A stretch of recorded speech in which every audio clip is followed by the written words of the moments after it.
પડદરી ખાતે આઈટીઆઈમાં વાયરમેન ટ્રેડમાં અભ્યાસ કરું છું. પડદરી આઈટીઆઈનું બિલ્ડિંગ અત્યારે બીમ કોલમ હાવ બધી તળિયું પડી ગઈ છે.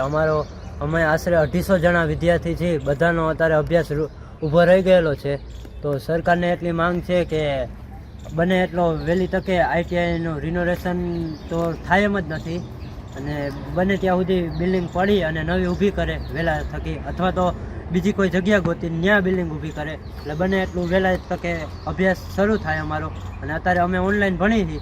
પ્રેક્ટિકલ વર્ક ક્યાંય અત્યારે થતું નથી. અમે ઓનલાઈન અભ્યાસ કરી, થિયરી ભણી, પ્રેક્ટિકલ હાવ સંપૂર્ણપણે બંધ થઈ ગયું છે.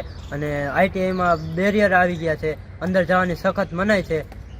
સરકારને એટલી માંગ છે કે બને ત્યાં સુધી વહેલી તકે આઈટીઆઈ અમારું ઊભું કરે. બને એટલું વહેલી તકે સરકાર યોગ્ય જગ્યાએ વહેલી તકે આઈટીઆઈ ઊભું કરે એવી અમારા વિદ્યાર્થીઓની માંગ છે. કેમ કે સંપૂર્ણપણે અમારો અભ્યાસ અત્યારે ઊભો રહી ગયેલો છે. વિદ્યાર્થીઓનું ભવિષ્ય જોખમમાં ન મેં કાંઈ એવી અમારી સરકારની માંગ છે. તો બને ત્યાં સુધી વહેલી તકે આઈટીઆઈ બને એવી અમારી માંગ છે.